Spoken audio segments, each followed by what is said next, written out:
Have you ever found yourself in a situation where you say yes to something you really wanted to say no to?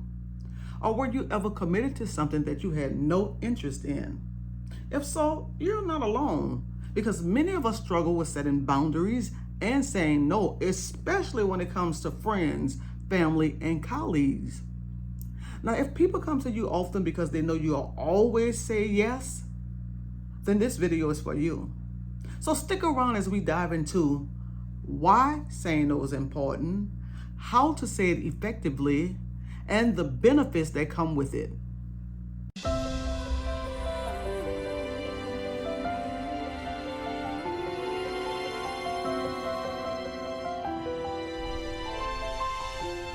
Hello, I'm Karen, and welcome back to my channel.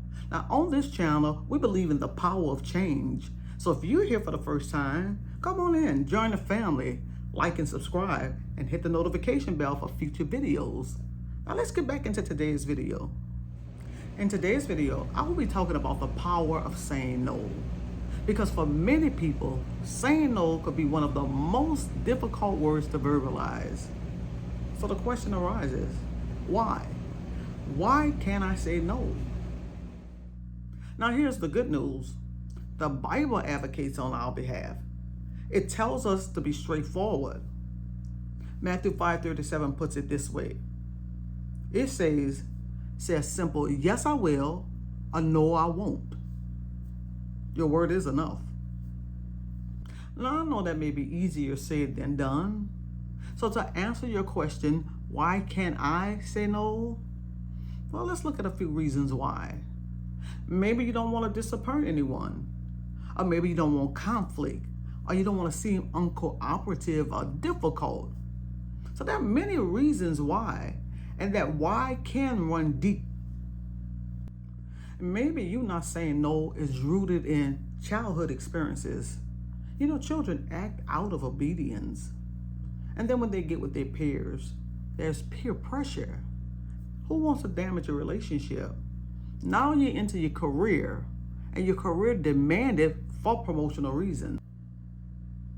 Now at this point, you may have internalized the belief that saying no is wrong or selfish, and that you need to always put others first. Now this can lead to a pattern of people pleasing and the inability to set healthy boundaries. But all is not lost. Once you recognize this as a pattern, you can work to overcome it. Now, it may take you exploring and challenging your own beliefs and attitudes, followed by learning new skills to set boundaries for saying no. Now, I promise with practice, you can learn to prioritize your life and fulfill your own desires and needs and maintain healthy relationships. Now, there was this instant where I had to save myself. Afterwards, I had to literally practice saying no. Now, in this situation, I discerned that I was doing way too much. In a week's time, everything that was asked of me, I did. But at the end of the day, I was exhausted. And then I noticed that the person was never satisfied, was not appreciative, and I realized I was living their life. As you see, when we say yes to everything, we can easily become overwhelmed and overcommitted. We end up sacrificing our own time, energy, and resources. And we often end up feeling resentful and burnt out. Now, how to live guilt-free of saying no? Guilt-free living means understanding what gives you purpose. Purpose and meaning come from honoring your core values.